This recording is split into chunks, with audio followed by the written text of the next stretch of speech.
So as of recording this, the channel has hit 105 subscribers, and I'd just like to start off by saying thank you, because it genuinely makes me happy that there's people out there who actually like what I'm making and continue to watch what I'm making. So thank you all for joining me here on my Taking the Piss from Literally Everything series. That being said, let's actually talk about something that I view as very good. This dungeon, aka Underworld Crypt, is arguably one of the best dungeons. I'd probably put it in the top 3 in the entire game. Somehow, a dungeon whose villain and enemies in the dungeon are so generic, its mechanics are so good to the point where it's actually a good dungeon. So let's go down into the depths, shall we?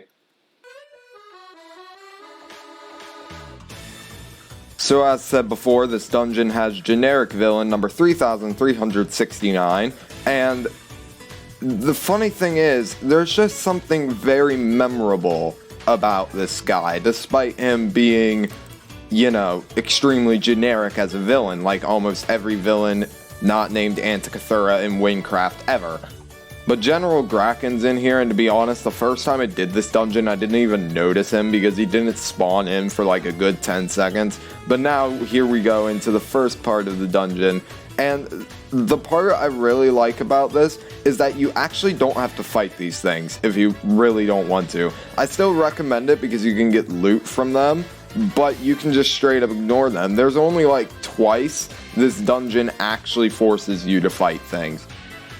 Also, this parkour is going to be cancer for me because I'm using my walk speed build at the moment. Next up, we have the survive sections, and probably one of the best parts about the dungeon as well are these sections, because they're not too terribly long to the point where they get boring quickly, but they're just long enough to the point where you can, actually have fun while doing them. That's probably just me, I don't know, but yeah. Also, sometimes the survive sections can be pretty funny because, for example, this guy, he'll sometimes charge through barriers and off the edge.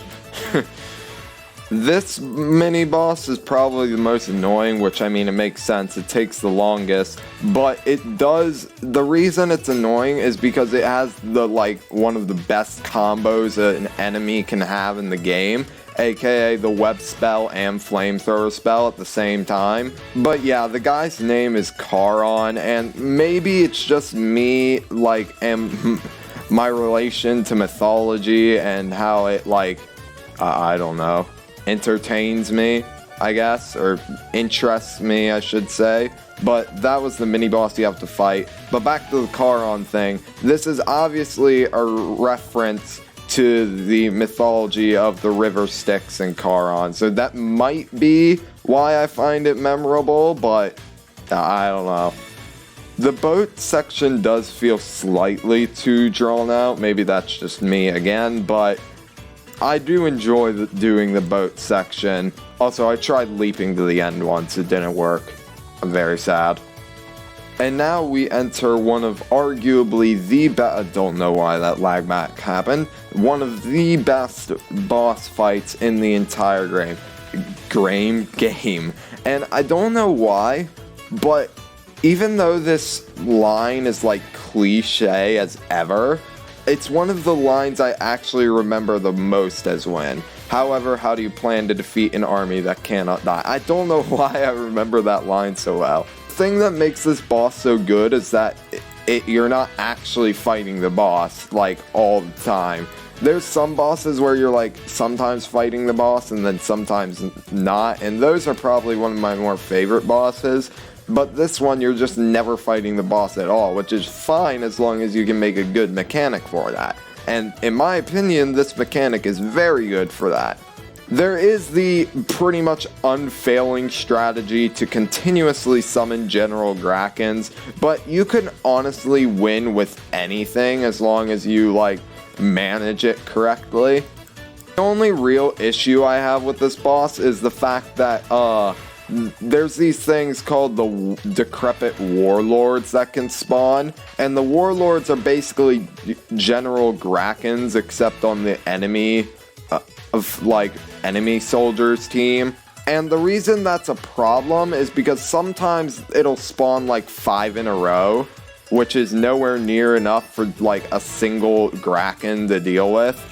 Oh yeah, and if you're trying to do this at the actual level you need to do it, you're gonna have fun trying to kill these things, because trust me, the only reason I'm killing these things right now is because I'm high leveled. Otherwise, you would not be able to kill these things. There we go, that's the end of the dungeon. Now time to talk about rewards here for a second. All of the rewards are pretty decent. The only ones I wouldn't recommend really grinding for would be Death's Reach and of the Dead.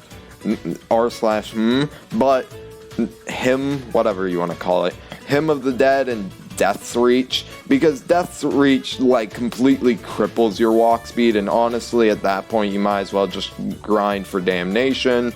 And Hymn of the Dead seems good in theory, but in actuality that poison is basically nothing at this level, so you probably should just go Putrid at that point, or just try and find a better weapon. It's not terrible, but I just wouldn't recommend grinding for it. Abolition, Sanies, all the other gear is fine for grinding for though. Like I said before, this is arguably the best dungeon in the entire game, or at least in the very top 3, because its mechanics are probably the best as a dungeon outside of maybe Sandswept Tomb, which is also in the top 3. And look, a rare mob, wow. It didn't drop anything, that's unfortunate.